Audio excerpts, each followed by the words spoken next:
Hello.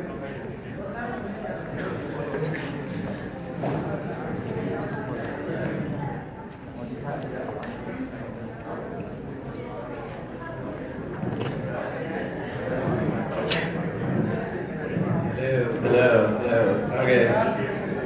All right, guys, let's begin.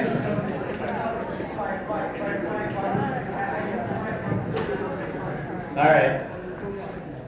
How's everyone doing today? All right, guys, how's everyone doing today? Good. Yeah. Really? I feel like this is the time of year where you're questioning your life choices. Because put your hand up if it's your first semester in university. Yeah, so if it's your first semester in university, midterm time is definitely roughly the time when you're wondering what you decided to do in high school and why you're here. I definitely remember being in that point in my life, but believe it or not, it does get easier. I'm a big believer that your first term in university is your hardest term. The material does get harder, but it's just getting used to living on your own, getting used to studying the way you have to at university. That's really where the hard stuff, or that's really where the hard part of passing comes from.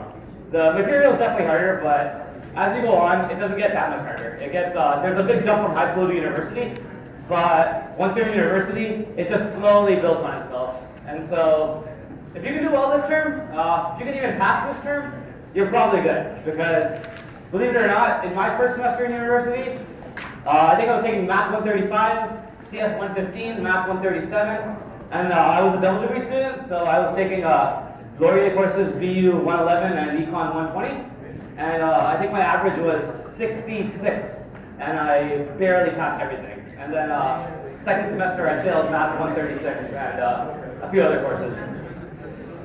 So, trust me, it gets easier. Alright, let's be a little bit quieter. You guys are a little chattier today than other days. Okay, so a little confession. I actually am still a student, and so I have a midterm tomorrow, and I have not prepared at all for this lecture. So there's going to be a lot of mistakes, and just make sure you're extra attentive, because I might be making a lot more mistakes than usual, because this is also my first time looking at this stuff. So we're going to be doing it together. It's going to be a nice journey. Okay. And it kind of sucks for you guys, because this week, Module 5 is definitely the hardest stuff we've been doing. And it's probably going to be the hardest stuff we do for the rest of the course. And so I have tried hard to prepare this stuff in advance so you guys can understand it easily. But Module 5 is definitely very, very tough.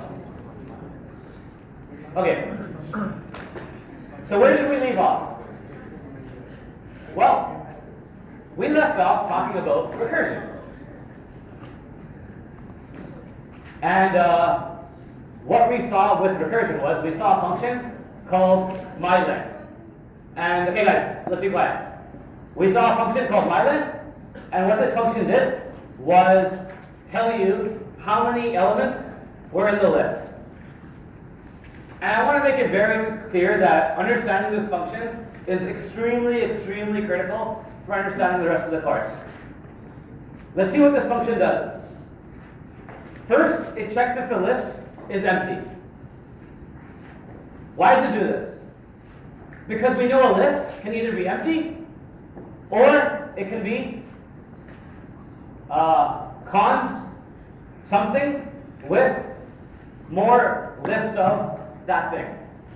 Okay? And so because a list can be either empty or cons A, B, what we do first is we check, is the list empty?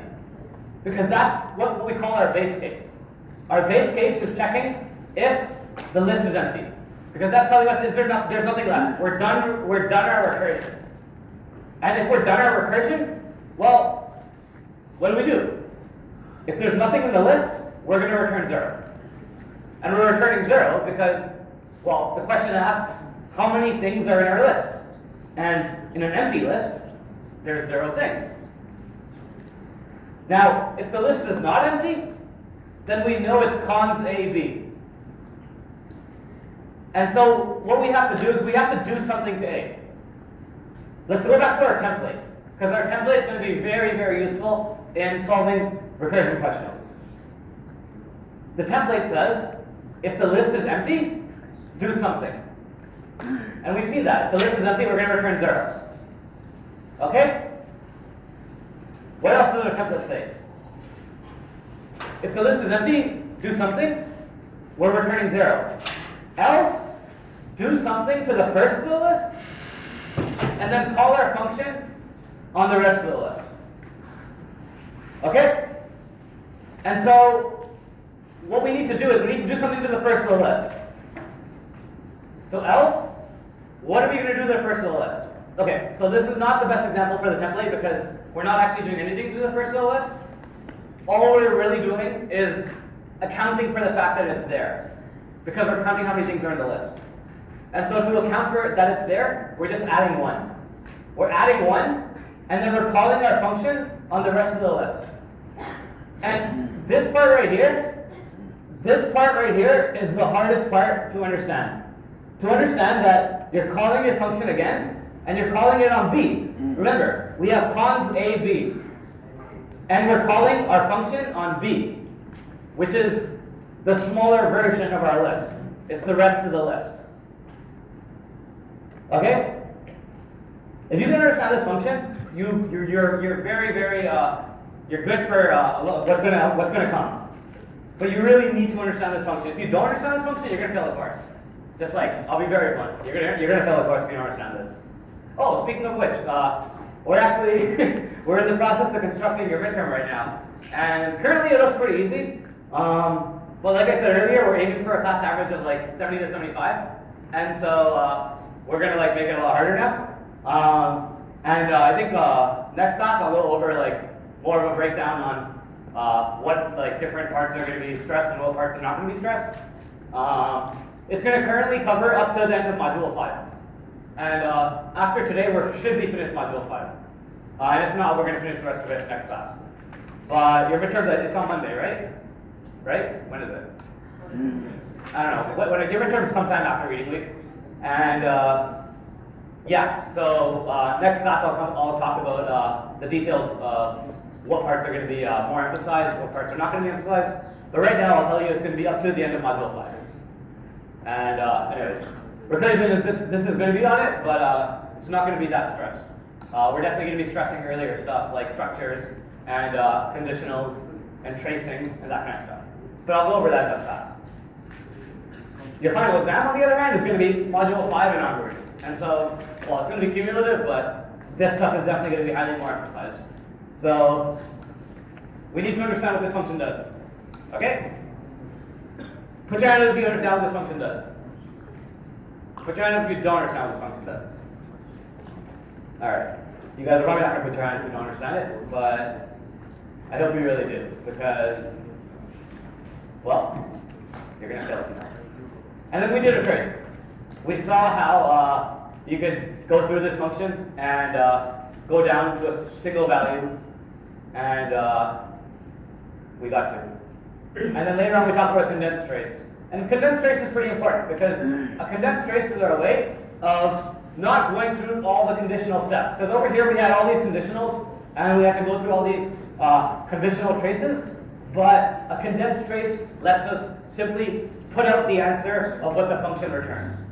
So my length on cons A, cons B empty, that whole thing returns +1 on the recursive call. More specifically, it's +1 on the recursive call. So the condensed trace is really just doing the answer of whatever question was true. In this case, the else was true. And so the condensed trace just does the else condition. Okay. We talked about, well, where are we? Yeah, so we talked about all this last class. Now, what we're going to do is well, actually, I have no idea what we're going to do because I have not looked over this much stuff. So let's go over it together and see what we're going to do today. So yeah, what we've been talking about up till now is something called structural recursion. And structural recursion is the idea that you're doing something to the first of the list, and then you're recursing on the rest of the list.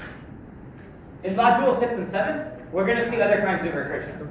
Like I said earlier, this whole course from now on is going to be about other kinds of recursion. The most basic kind of recursion is called structural recursion. And that's what we've been seeing so far. It's when you do something to the first, and then you call the function on the rest. Okay? And yeah, so now the way we're going to include this in the design recipe is we have to use the list of special keyword, whatever you want to call it. We had symbol, we had make struct, and now we're going to have something called list of. And the way it works is we've already seen one example. The example we saw was this, right up here. So, sorry, where'd it go? Where was the example we saw? Right here. So, you have to get familiar with a self-referential definition that looks like this. A list of symbols is one of empty or cons sim with a list of sim. And we see that a list of sim is this. So we already talked about this last class. The self-referential template, where you have cons A and B, where B is the original list.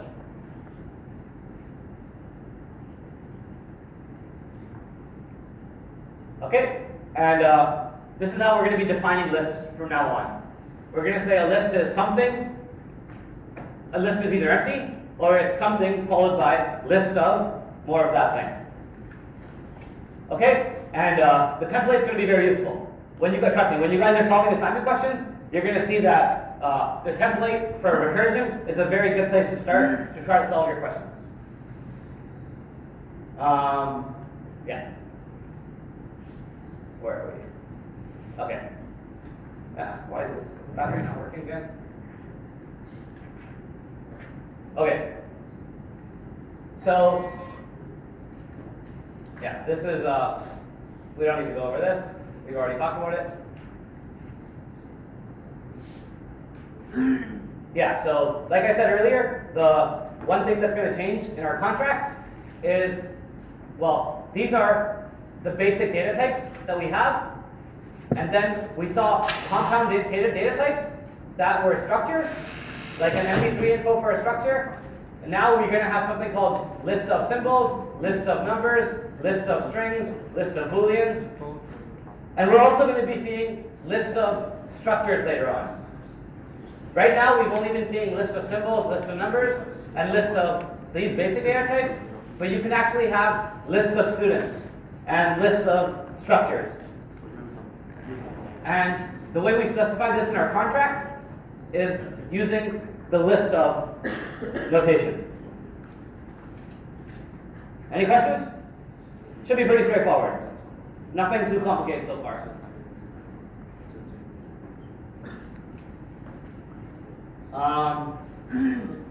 And yeah, so the one other thing to mention here is that if your list is of several different things, then you use list of X.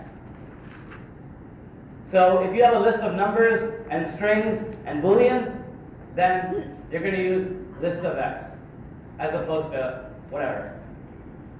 Okay? Okay. Let's get into a clicker question.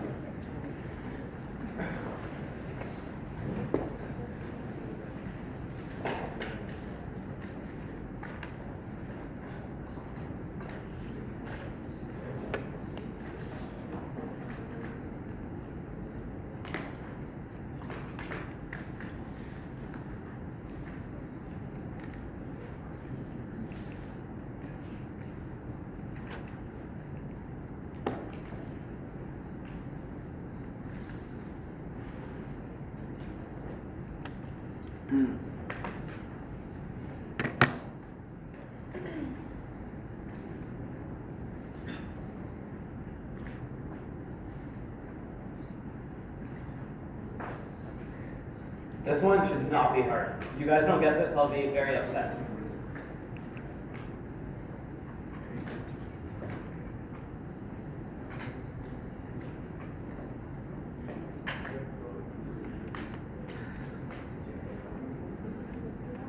$30.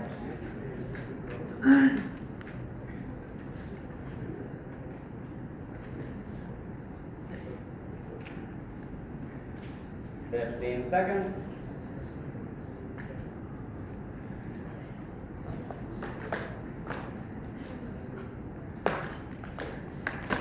All right. I will be very upset if you guys don't get this right. All right, let's see. Okay. Yes, you guys all got, well, most of you guys got it right. It is A. So we'll talk about why it's A, just because a lot of you guys did vote for C, D, E. So I guess that's weird. Okay, so, well, I mean, let's go over it. So we have to remember the contract for cons. What's the contract for cons? It takes in A and B. A can be anything. This could be a symbol, this could be a structure, this could be a list, this could be anything. But B must be a list. So X here must be a list. And what is a list? A list is either empty or it's cons AB. So X has to be either empty or it has to be cons AB. So F of empty is fine because empty is a list. F of cons AB, that's also okay because a list is either empty or it's cons AB. And here we're passing in cons AB, where B is a list because empty is a list. So this is valid, but red, when we pass in red here, red is a symbol, it's not a list. So we're not now calling F of red. Does that make sense? Okay. I'm going to continue lecturing like this for now because I've been up all night studying, and did I tell you guys I have a midterm tomorrow, and so I have just been studying all night, and I just came here from my bed to just give a lecture, and then I'm going to go back to studying in my bed. What class are you studying for? What class am I studying for? It's so dumb. Okay, so I'm a graduate student, and so I only take 700-800 level courses, and those courses don't have midterms. They just have projects and presentations and stuff. But I'm taking a cross-listed 400-600 course called machine learning. So my master's is in artificial intelligence. I study neural networks and game theory, and I'm taking a course called machine learning right now, CS 698. And there's a midterm for it, and I haven't written a midterm in 2 years or something, and it's so annoying. I feel like an undergrad. I feel like a stupid undergrad. No offense. And yeah, I've been in bed. I've just been studying for the last night, and I am not ready for this course. Oh man, trust me. For you guys that are feeling like you're not ready for this midterm, I can totally relate because I have my midterm tomorrow, and I am not ready. And so hence the outfit. Hence, the not being prepared and everything. Anyways, so forgive me for this class, but I'll be good starting next class. It's midterm time. Come on. I'm sure you guys have midterm season, and I've slept. Who here knows where MC Comfy Lounge is? MC Comfy Lounge. I've slept in that room for weeks. Throughout my undergrad, I've probably slept 2 weeks in one of those coaches. To be fair, it was different before. It was much more easier to be sleep there. It's just not really easy to sleep there anymore. But yeah, no, I'm all for this staying in bed studying when you have midterms. Anyways, what were we talking about? So F of red is not allowed. F of empty and F of cons to empty is allowed because X has to be a list. Okay? Any questions about this?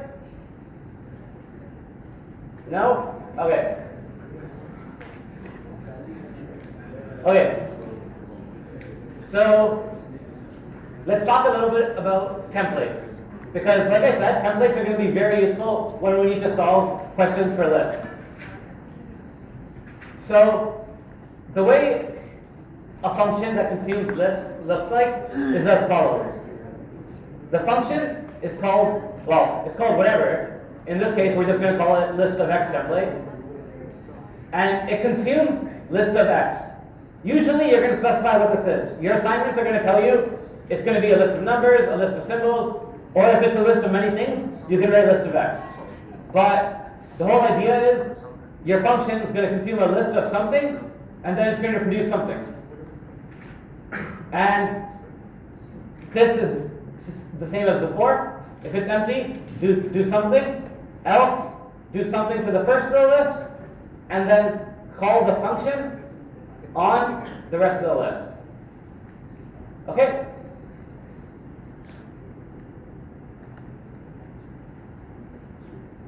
And yeah, so templates, all this says is templates they're just a general way of thinking about how you can solve questions that are associated with lists.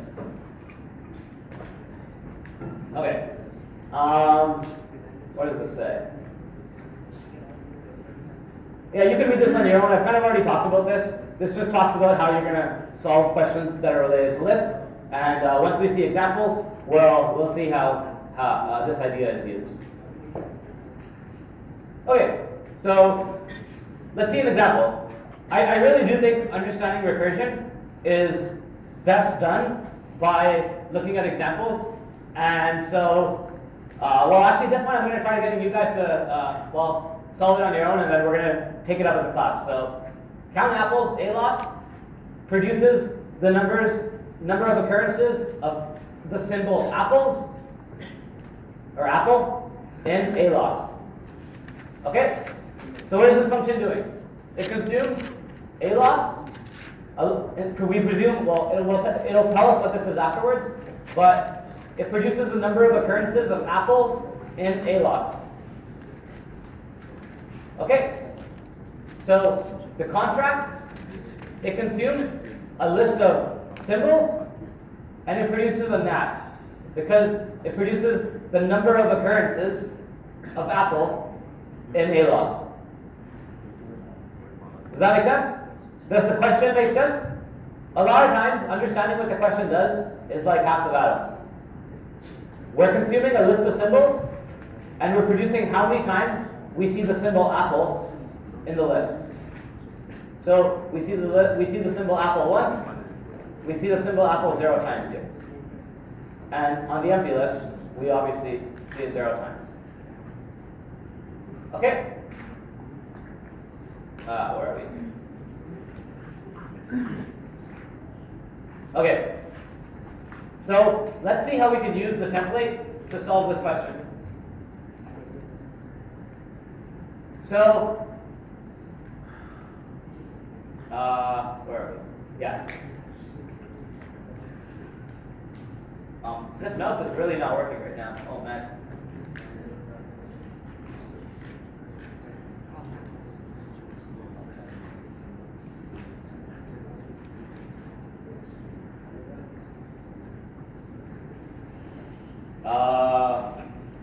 Where were we? What is it talking about? So yeah, I guess since I'm going through this with you guys right now, they actually didn't code this, but we're going to code this together right now. So we're counting how many times apple appears in ALOS. Okay? So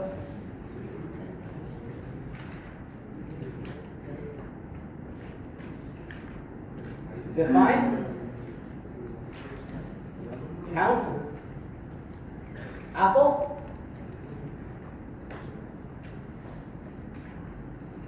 and it consumes an ALOS. Okay? So what do we do? What's the first thing we're doing here? Let's all solve this together. What are we doing here? Con. All your functions from now on, for the most part, are going to start with con. Just because if you're ever working with a list, you need one condition for empty, and then one condition if it's not empty, at least. You might need more than that, but for the very bare minimum, you're going to need one condition for empty and one condition for not empty. Okay, so with that being said, because we have a list, and we know a list is either, and this is just not formal, but it's either empty, or it's cons AB. Since we know a list is either empty or cons AB, we're going to have one con for checking if it's empty. So check if this is empty. And if it's empty, well, we know Apple does not appear in the empty list. So we return 0. Okay? Now, we would have an else, but we actually need to check and see if Apple is in the first element. Okay, so this part is very important. What we're doing now is, because we know the list is not empty, we know it's cons AB. Because we know it's cons AB, what we need to do is we need to check, is A Apple? So, symbol equals question mark, Apple, check if Apple is equal to first of A loss. Okay? We're checking if Apple is A. What if it is? What are we going to do? This is the question we ask. We ask, is the first symbol Apple? If it is, what are we going to do? Plus 1. We know we found an apple, so we're going to add 1 to the recursion. Count Apple on B, because B is a list. We checked A, now we're going to check everything else.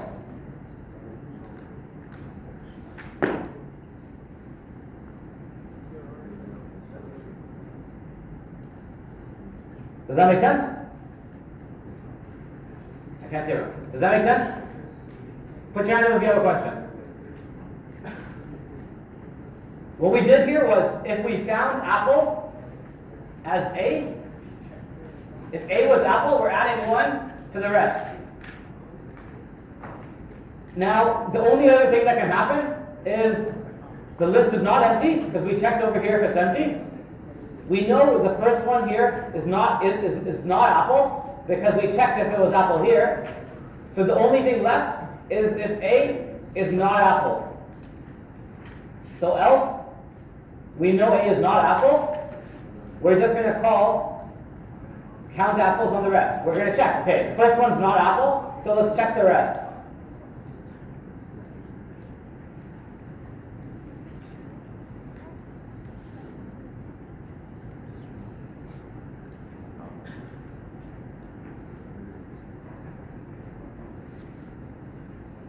Okay?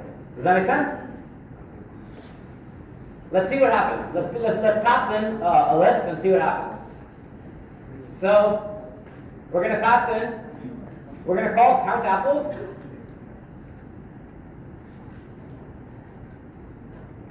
We're going to call count apples on, we'll say on cons, well, I don't know, pi, cons apple, cons by empty.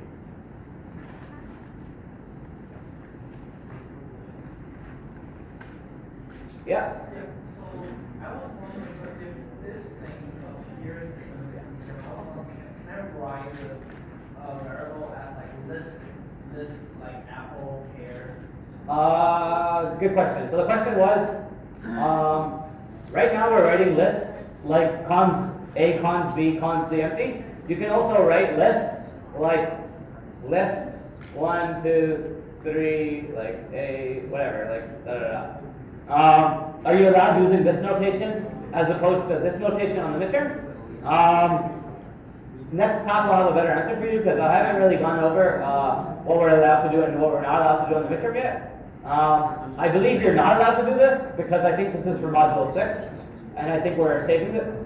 I'm not sure if this is for Module 6, but next class I'll go over next class exactly what you're allowed and what you're not allowed to use for the midterm. Much more easier, so than It is easier, but it doesn't test some of the knowledge that you need to test for cons AB. So what happens when we call count apples on this? So we're going to do a condensed trace. Okay? So count apples on this whole thing. Is this whole thing empty? Is it empty? No. Is the first symbol, so is first of a loss? This is first of a loss. Is first of a loss equal to apple? Is high symbol equals apple and high? False. Apple does not equal high. So else, we're going to call count apples on rest. So in the condensed trace, the next line would look like count apple on cons apple cons by empty. Okay?